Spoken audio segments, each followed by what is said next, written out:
Bonjour à tous et bienvenue à ce décryptage de l'actualité sur Tambour. Mesdames et messieurs, la République démocratique du Congo s'est réveillée ce mardi 14 novembre dans l'Émoi en assistant à une violence extrême dans le territoire de Malemba-Nkulu. Nous sommes dans la province de Haut-Lomami, l'une des provinces issues du démembrement de la province de l'ex-grande province du Katanga. Haut-Lomami, c'est une province d'un peu plus de 2 millions d'habitants. Mais le territoire de Malemba-Nkulu en regorge plus de 500 000. Le chef-lieu, c'est Malemba-Nkulu, une commune rurale de près de 90 000 âmes. Mais que s'est-il réellement passé ? Le lundi 13 novembre, la population découvre un cadavre. Le cadavre ligoté d'un motard originaire de Malemba-Nkulu et dont l'engin a été emporté par des personnes inconnues. C'est ainsi qu'en guise de représailles, les jeunes de Malemba-Nkulu, originaires de ces territoires du sud-est de la République démocratique du Congo, se sont livrés à des actes de violence d'une autre époque, d'un autre siècle, d'un autre millénaire. Une violence rare et gratuite contre les ressortissants du Kasaï, dont ils considéraient comme auteurs ou responsables de la mort de ces jeunes motards. Des femmes ont été violées publiquement et de manière collective, des scènes intolérables et insupportables filmées et publiées sur les réseaux sociaux. Des personnes ont été égorgées, d'autres tuées avec des bâtons lapidés, des maisons incendiées, des boutiques pillées. Les ressortissants des provinces issues de la grande région du Kasaï ont vécu une journée cauchemardesque. La violence s'est poursuivie durant presque toute la journée du lundi et des poches d'insécurité ont été encore alimentées ce mardi matin. Une violence à laquelle ont assisté impuissants les services de sécurité et face à un silence dont on ne comprend pas des autorités tant locales que nationales. Oui, c'est vrai, la journée du lundi 13 novembre a été chargée d'actualité. La première, comme vous le savez, c'est ce cadre de concertation organisé par la CENI à l'attention des candidats présidents de la République. Le chef de l'État, Félix Tshisekedi, président sortant et candidat à sa propre succession, était également présent comme d'autres leaders, Martin Fayulu, Adolphe Muzito ou encore Augustin Matata Ponyo Mapon. Et donc cette actualité a submergé d'autres sujets. Mais il y avait aussi d'autres au programme ou à l'agenda de ce lundi 13 novembre, comme ces nombreuses inaugurations des infrastructures par le président de la République, Félix Tshisekedi. Il y avait aussi la présentation du programme du candidat Moïse Katumbi, qui lui-même s'est absenté à la présentation de son propre programme au peuple congolais. Ces nombreux sujets d'actualité ont peut-être surplanté la situation de Malemba-Nkulu à tel point que l'attention du public n'a pas été focalisée à cela. C'est seulement tard dans la nuit que les Congolais ont commencé à regarder sur leur téléphone à travers les forums WhatsApp et d'autres réseaux sociaux cette violence filmée par la population elle-même.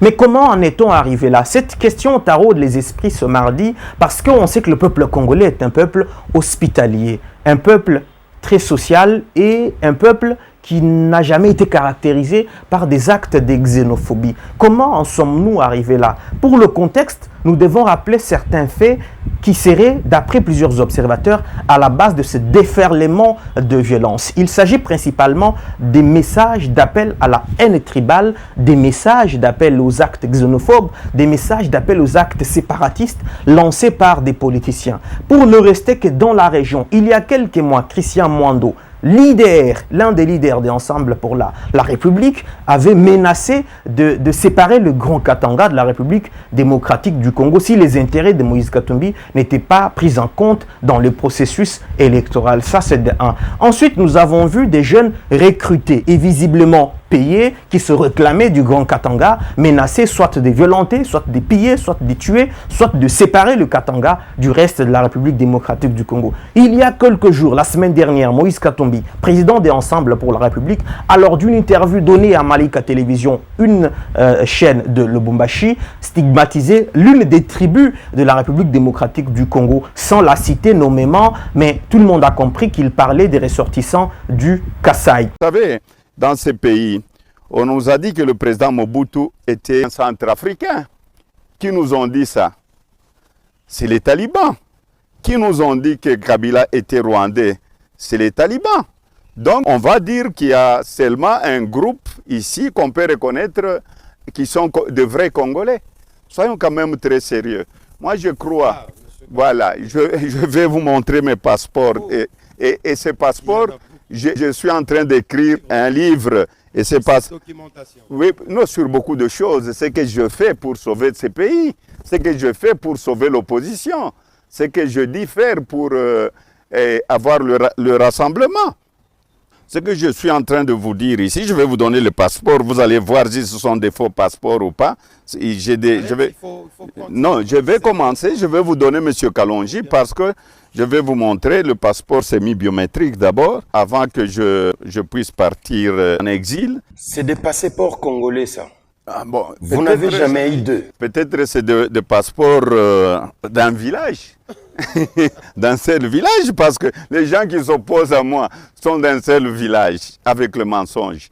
Il y a aussi d'autres discours tenus dans le camp de la majorité au pouvoir, dans l'union sacrée de la nation, qui ont été considérés comme des propos extrêmement graves. On va se rappeler justement de ces propos du gouverneur de la province du Kasaï central, qui disait qu'aucun autre candidat ne devrait passer battre campagne dans la région. Il y a aussi des propos tenus par Lucien Boussa dans le Grand Équateur. Tous ces propos seraient à la base de ce déferlement de violence. Ces politiciens, pour leurs propres intérêts, pour leur positionnement, ont alimenté la haine à tel point que les Congolais se livrent à des actes dont ils ne sont peut-être pas conscients. Alors que nous nous approchons lentement mais sûrement vers cette date fatidique du 20 décembre où le peuple congolais ira aux urnes pour voter son président de la République, ses députés nationaux, provinciaux ainsi que ses conseillers municipaux, probablement il est nécessaire que les états-majors politiques puissent se ressaisir et appeler à l'apaisement, appeler au calme, surtout que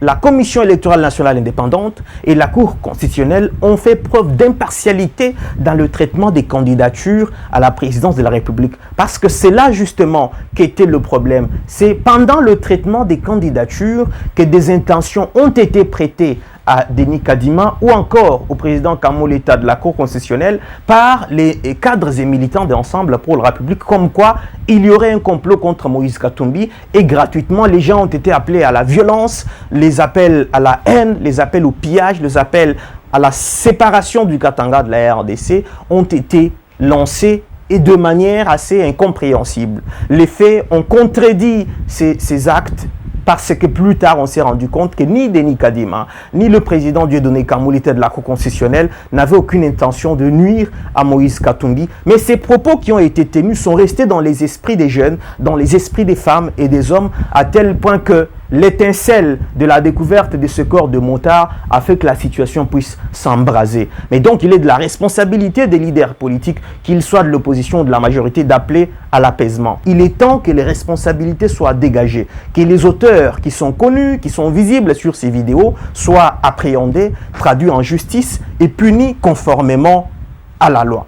Mesdames et messieurs, à quoi servirait d'aller aux élections si les Congolais commencent à s'entretuer? À quoi servirait de dépenser des centaines de millions de dollars pour voter pendant que nous-mêmes, nous sommes en train de nous entretuer?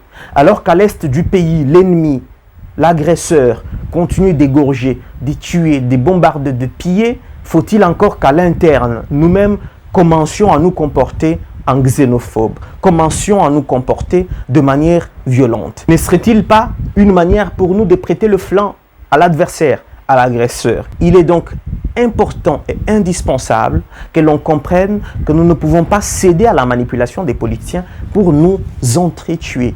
J'ai vu aussi sur les réseaux sociaux des appels à la vengeance, des appels aux actes de représailles. J'ai vu certains Kassaïens écrire que ces actes ne vont pas rester impunis, nous allons nous prendre en charge. Mesdames et messieurs, dois-je vous interpeller à la prise de conscience? Dois-je vous appeler à ne pas céder à la manipulation des politiciens? Parce que ceux qui ont à la base de ces actes, ceux qui ont poussé la population à commettre ces actes de violence, ont un calcul. Le calcul, c'est quoi? C'est de créer un climat de chaos et d'empêcher les Congolais d'aller paisiblement aux élections, d'indexer tel ou tel autre camp politique.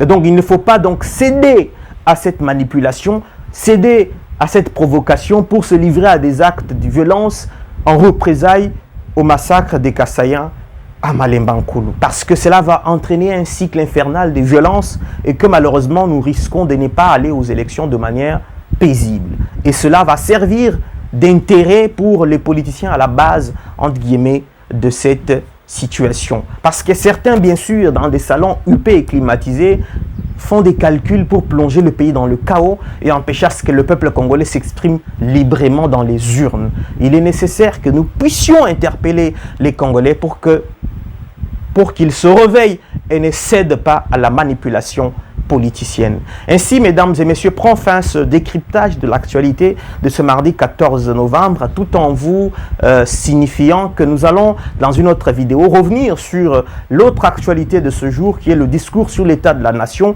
du président Félix Tshisekedi.